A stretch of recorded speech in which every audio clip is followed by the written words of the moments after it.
Enne kui inimesed tekkisid, enne kui esimesed linnad ja tsivilisatsioonid rajati, eksisteeris kunagi teistsugune versioon maailmast. See oli planeet, mis oli täis hiiglaslikke olendeid, loomi, kes olid nii suured ja rasked, et neid oleks peaaegu võimatu uskuda, kui poleks nende jäänud fossiile.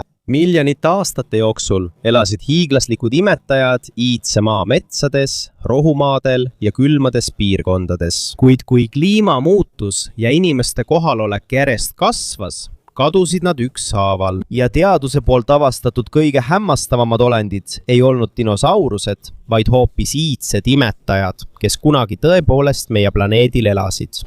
Üks neist oli tohutu suur primaat, kes kunagi rändas Aasia metsades. Gigantopithecus blacki. Oma suuruse poolest nägi ta välja nagu eelajaloolise maailma jaoks loodud gorilla. Paleontoloogide uuringute kohaselt elas see olend Hiina ja Kagu-Aasia piirkondades 100 000 aastaid enne kaasaegse tsivilisatsiooni tekkimist. Üllatav on see, et siiani pole leitud ühtegi terviklikku skeletti. Teadlased on leidnud ainult lõualuid ja hambaid, kuid need leiud on piisavad, et mõista, kui suur see olend oli. Fossiilsete hammaste analüüsi põhjal olid selle purihambad suuremad kui tänapäeva gorillal.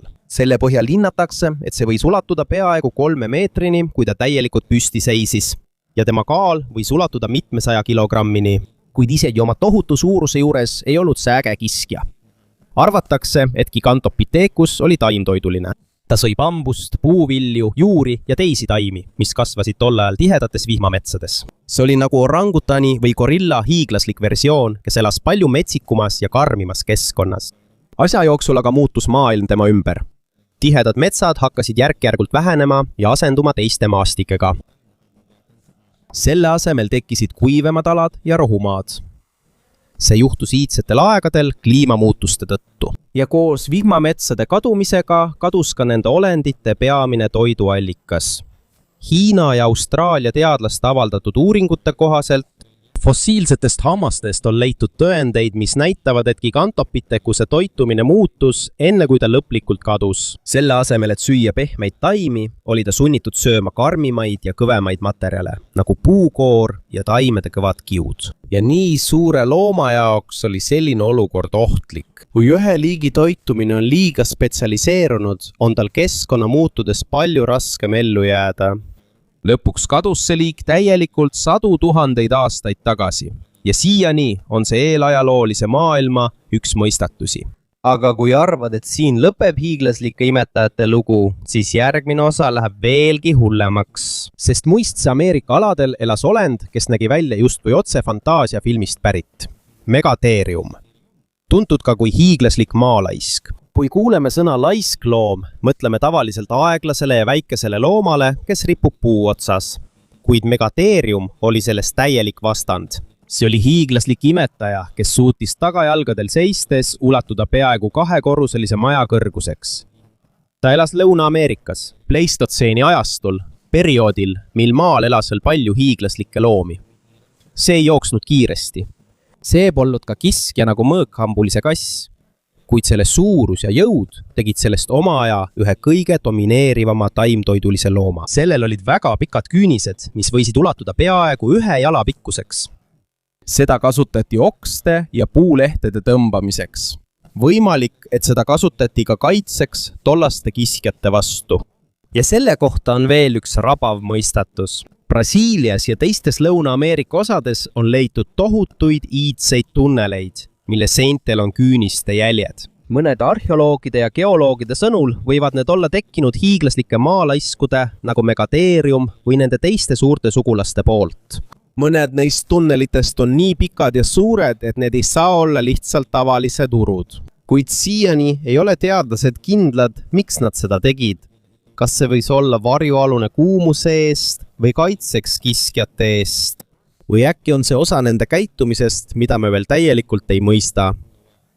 Ja nagu paljudele hiiglaslikele imetajatele jääajal, saabus ka neile lõpp. Teadlaste sõnul oli kliimamuutus pärast viimase jääaja lõppu suur tegur. kui maailm soojenes, muutus ka ökosüsteem, millest nad sõltusid. Samal ajal hakkas ka tänapäeva inimene levima erinevatesse Ameerika piirkondadesse. Seetõttu usuvad paljud teadlased, et keskkonnamuutuste ja inimeste jahisurve kombinatsioon oli üks põhjusi, miks megateerium ja teised megafaunad kadusid. Aga tol ajal oli veel üks olend, kes tundub samuti peaaegu uskumatu. Kujuta ette üht armadillot. Nüüd suurendas see peaaegu väikese auto suuruseks. See on Glyptodon, hiiglaslik soomustatud imetaja, kellel oli paks kest nagu elav tank muistsetest aegadest. Selle keha kaitses tugev luust soomus, mis koosnes tuhandetest väikestest plaatidest. Ja kuna see oli nii vastupidav, suutsid sellele otse rünnata vaid vähesed. On olemas ka uuringuid, mis näitavad, et iidsed inimesed kasutasid selle looma kesta pärast tema surma ajutise varjualusena või kaitseks ilmastiku eest. Ja siin näeme veelgi selgemalt, kui erinev oli eelajalooline maa. Aeg, mil Aasias elas hiiglaslik ahv, Ameerikas tohutu laiskloom ning soomuselised imetajad, mis nägid välja justkui ulmefilmist. Aga hoolimata sellest, kui suured, kui tugevad nad olid ja kui kaua nad planeedil elasid, ei suutnud nad ikkagi üle elada maailma muutusi. Ja nüüd on neist alles vaid fossiilid, kivisse jäänud küünisejäljed ja luud, mis vaikselt jutustavad ammu kadunud maailmast. Üks kõige erilisemaid imetajaid oli see, kes elas jääaja ajal. Selle kogu keha kattis väga tugev soomus, mis oli nagu sisse ehitatud kilp ohu vastu. See polnud lihtsalt tavaline nahk. Selle kilp koosnes tuhandetest kõvadest luuplaatidest, mida nimetatakse osteotermideks. See kaitse oli peaaegu samasugune nagu tänapäeva armadillodel ja kilpkonnadel. Kuid Glyptodonil oli see hoopis teisel tasemel.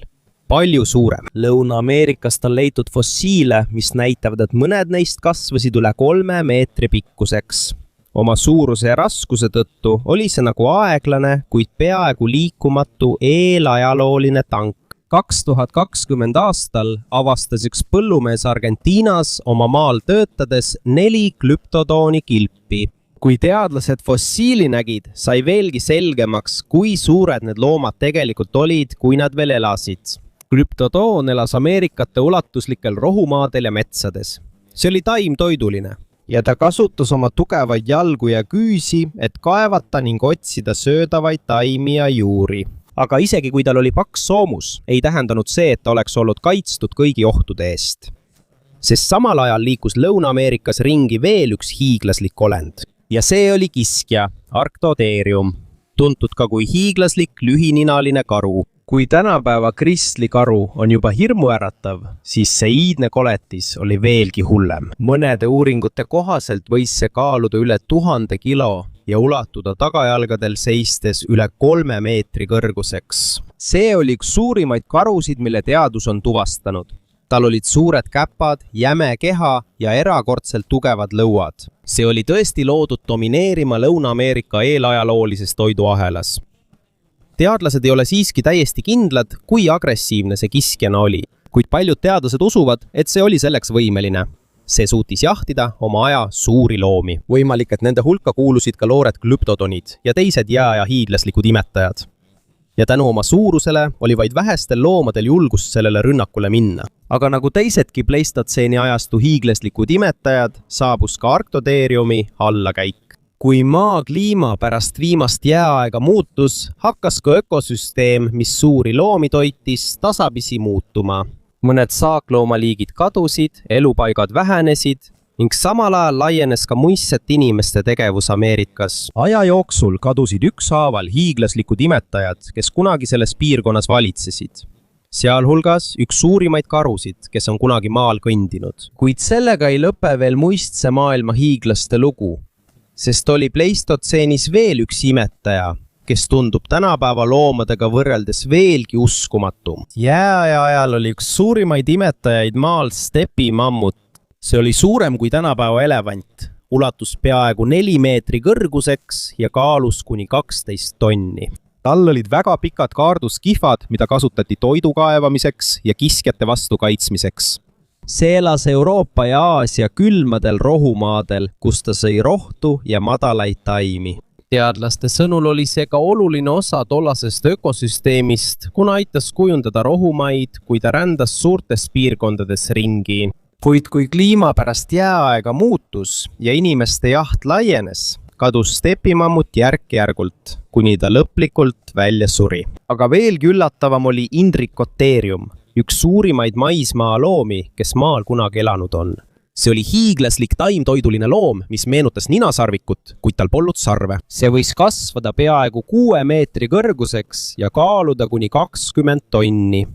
Tänu oma pikale kaelale ulatus ta kõrgete puudeni, et süüa lehti. See elas Kesk-Aasias miljoneid aastaid enne mammuteid. Siiani on teadlastele mõistatuseks, miks Indricotherium maalt täielikult kadus. Täpset vastust veel pole, kuid paljud teadlased usuvad, et kliimamuutused ja taimestiku järk-järguline muutumine selle elupaigas avaldasid suurt mõju.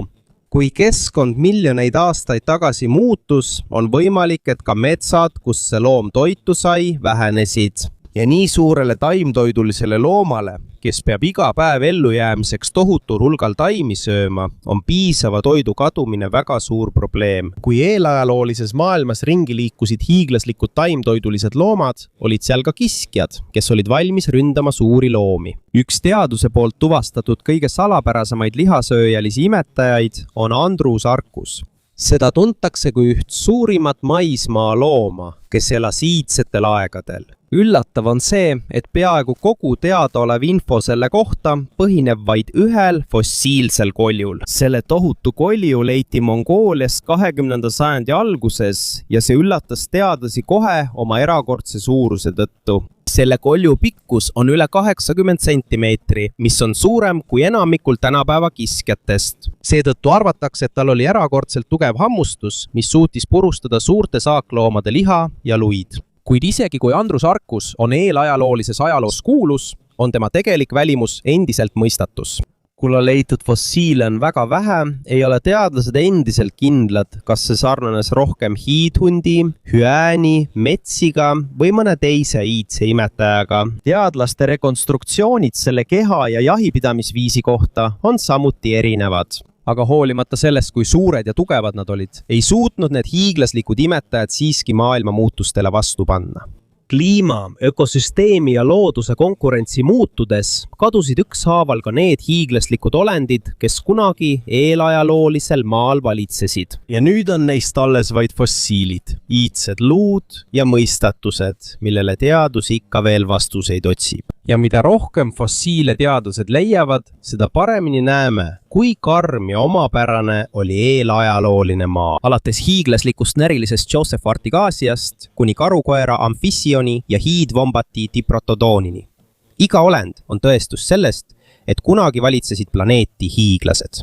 Ja ookeanides olid hiiglaslikud vaalad, nagu Perotsetus colossus, mis võis olla üks raskemaid imetajaid, kes kunagi maal elasid. Aga hoolimata nende suurusest ja jõust ei pääsenud keegi kliimamuutuste, elupaikade kadumise ega ajastute vaheldumise eest. Ja nüüd on neist alles vaid fossiilid ja saladused, millele teadus ikka veel vastuseid otsib. Sest enne kui inimeste maailm alguse sai, valitsesid maad teised hiiglased.